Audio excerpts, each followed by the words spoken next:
You know, one thing that I believe a lot of people take for granted is the sheer complexity of the human body and how it's so effortlessly able to navigate the stresses of everyday life. When all the parts are working as they should be, our experience of life is pretty much whatever we want to make it.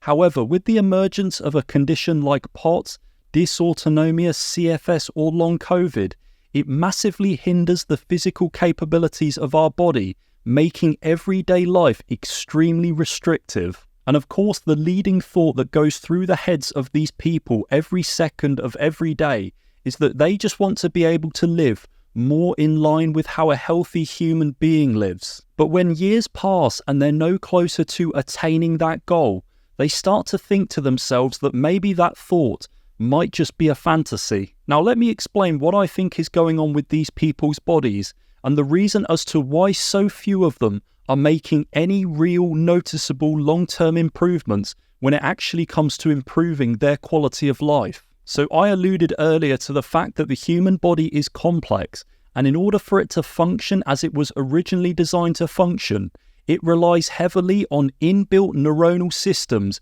being able to interpret external stimuli so that you, the host, can actually respond in an appropriate way to changes in our external environment. So let me give you an example of one of these inbuilt neuronal sensory systems. So in order for us to transition from a seated to a standing position, we have these receptors located in our neck that must accurately detect the pressure change in order to send sufficient amounts of blood up to our head so that we can adequately withstand the stress of gravity. Now, this situation is a given for the vast majority of humans out there, but what if you were to experience a concussion, a traumatic event, an infection, or damage from a certain substance that impaired the functional ability of these receptors in actually being able to recognize the change in pressure? All of a sudden, without you even realizing, you would have inherited a body that isn't sufficiently equipped to handle the likes of gravity and being able to stand upright. And how common is this one trait alone with people in the POTS and CFS-ME community? But this is just one of many negative scenarios that might end up unfolding, because the reality is that we have numerous sensory receptors located throughout different regions of our body that are continuously taking on board sensory information from our external environment. So each receptor is responsible for decoding a particular aspect of our surroundings, and each one has the potential to be impacted adversely. The reason as to why it's so important to bring this up is because the individual who's suffering with one of these ailments might unknowingly be partaking in certain activities during their everyday that their current body isn't well enough equipped to actually handle. And as a result, their body is going to have to deploy certain secondary compensatory mechanisms because the primary receptor that was originally responsible for carrying out that task isn't working up to scratch. And what this will end up causing is inefficiencies with the way your body uses up its limited supplies of fuel, because all of a sudden it's going to have to work so much harder just to perform and execute very simple daily tasks that it's going to leave you with such little expendable energy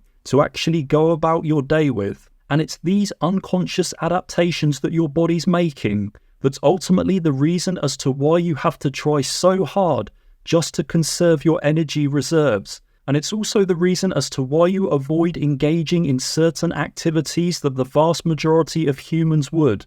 Simply put, the way they're living far outweighs what your current body is capable of handling. So basically, the best way to avoid crashing and becoming symptomatic is finding ways of identifying and training any of these sensory receptor pathways that are currently underperforming. Because once we get the body working as it was originally designed to work, there shouldn't have to be tons of these adaptations, and your body won't have to expel so much energy just performing basic daily tasks. And you'll find out exactly how to do this in the Unbeatable Blueprint online course. This is where I take you through over 5 hours of life-changing content to change your paradigm towards your chronic condition And this includes an actionable step-by-step guide on what you need to do to recover long term. When you see the way that fit and healthy people are living currently, I want you to keep one very important thought in the back of your mind.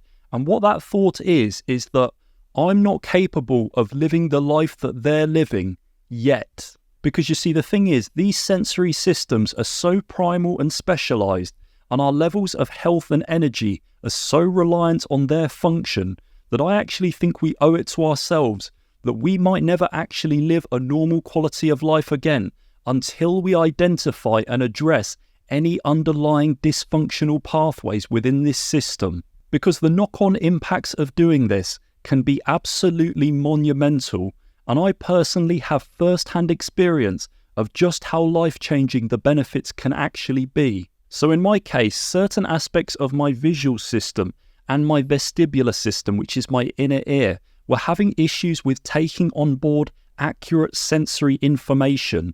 So there'd be inaccurate visual information coming in through my eyes. And also my body wouldn't be able to correctly sense where my head was relative to the world around it. And as a result, my brain was receiving mismatched messages about my surrounding environment, and it was really stressing it out. And along with this, the receptors that I spoke about earlier within our neck that are responsible for sensing the pressure change to allow us to transition from different body positions weren't very sensitive in my situation. And as a result, whenever I would transition between lying and seated or seated to standing, my body would have to make further adaptations in order to compensate for that change. So my brain was fatiguing and my body would crash and become symptomatic in response to very simple daily activities like standing up or moving my head whilst fixating on certain targets with my eyes. And of course, any environment that further stimulated these senses would make me crash even more. But as soon as I got started on functional neurologic rehabilitation in order to identify these dysfunctional sensory systems and train them back to an acceptable standard, what ended up happening was I became a lot less symptomatic and I was able to handle a far higher load of daily stressors. And this was achieved with the help of a chiropractic neurologist who, after an extensive neurological assessment, was able to identify these dysfunctional pathways and prescribe me with very targeted neurological exercises in order to strengthen them. I think a good way of viewing it is to see the capabilities of these receptors as elastic bands, where the thickness of the band represents the strength of the receptor, and the elasticity, or how far the band's actually able to stretch to before it snaps, is how much that neural pathway can actually handle before it crashes. So really, the main goal we should have when it comes to long-term recovery is to find ways to strengthen the signaling and resistance of these dysfunctional neuronal pathways so that we have a much higher resilience to the stresses of everyday life.